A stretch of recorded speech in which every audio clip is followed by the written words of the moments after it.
The heat in the Mojave is not a temperature.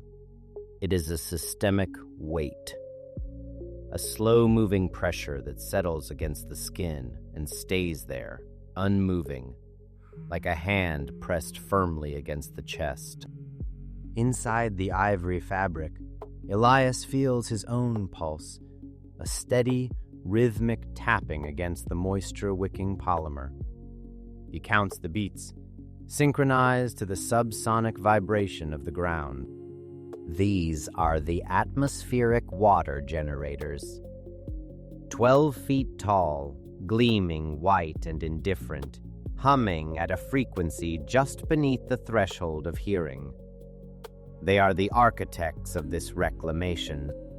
They pull life from the void. The air here is thin and dry, a vacuum that should be empty, and still, the obelisks find what is hidden. Exhaled breath, residual sweat, the trace humidity of a passing cloud, condensed into a cold, liquid silence.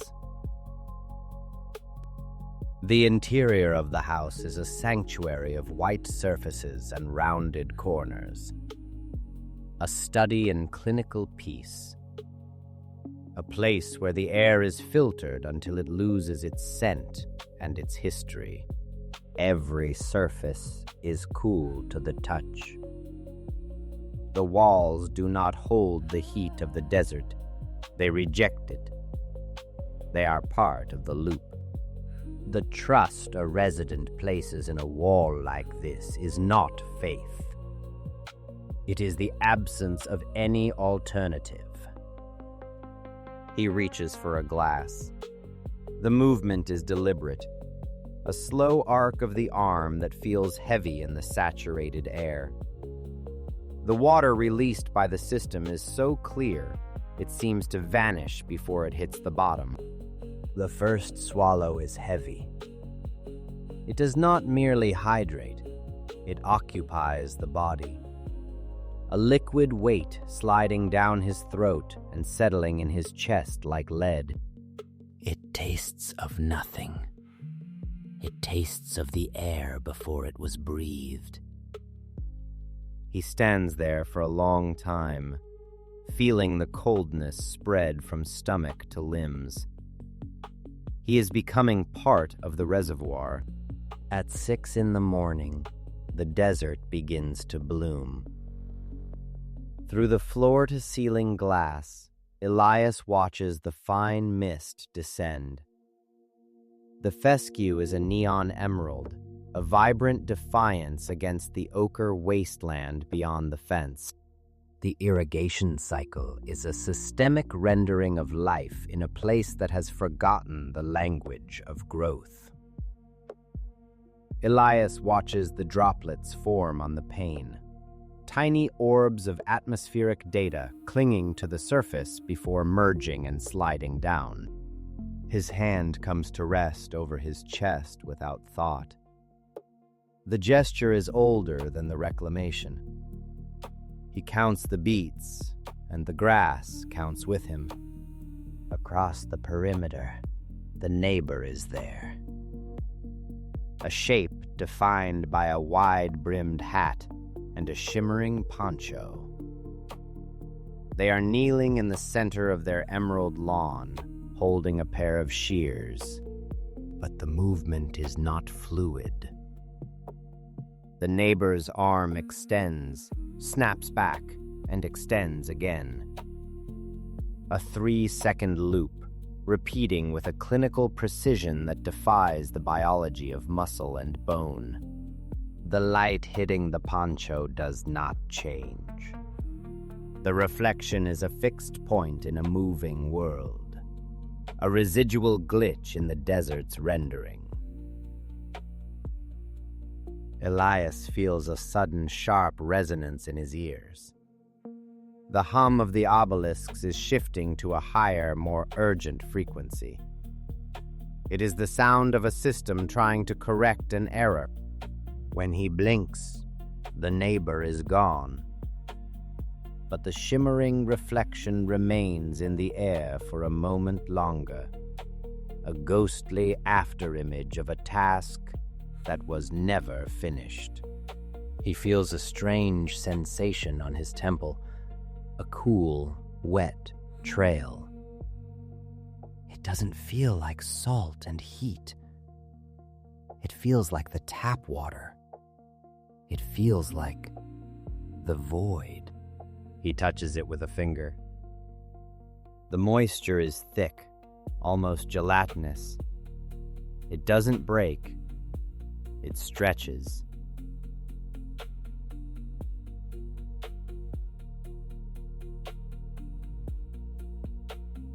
The door gives way. The desert air rushes in, not dry, but heavy with the weight of 1,000 breaths. The fog has risen. It is no longer a shroud for the grass. It is a sea. Elias steps into it. The sensation is like walking through silk. The mist doesn't dissipate when he moves. It clings to him, weaving into the fibers of his jumpsuit, turning the ivory fabric into a clear, wet film. The air is so thick with the harvest that he can no longer distinguish between his own breath and the atmosphere. Every lungful of air is a cup of water. He is drowning in a dry place. And there, in the center of his yard, is the echo. A figure composed of the grass itself. A man, seated on the emerald ground, head tilted back as if drinking from the sky. There are no eyes, no mouth, only the perfect anatomical silhouette of someone who lived here before the reclamation. Elias reaches out.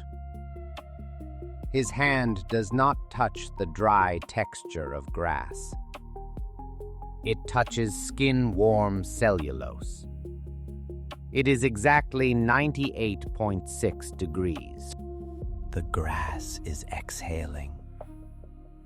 It is breathing out the residual heat of a body that is no longer there.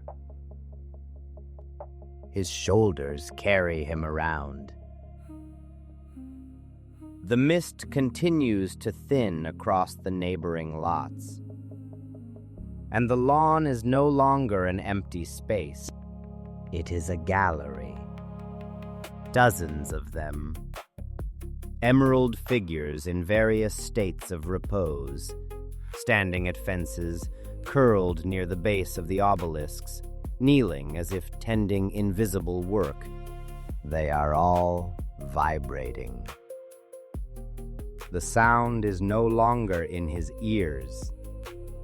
It is in his teeth, in his ribs, in the fluid of his eyes.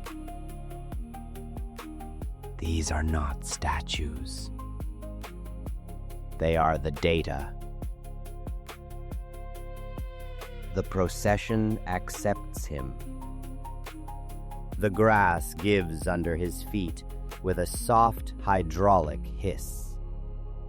And each figure he passes seems to know him. Not in the way the living know each other, in the way a record knows its groove. He stops before one. It is standing. A hand placed flat against its chest, the fingers curled inward in a gesture he has seen before. He has seen it in mirrors. It is the posture he takes unconsciously when he counts his own pulse. He raises his hand to his own chest. The gesture matches. How long have you been waiting for me? The figure does not answer. It does not need to. The descent is a softening of the self. The ivory jumpsuit is heavy now, no longer white. Translucent, saturated with a thick, viscous dew that is seeping from his own pores. The atmospheric memory is performing a systemic osmosis. He looks at his hands. They are glistening. Large, heavy droplets form on his fingertips.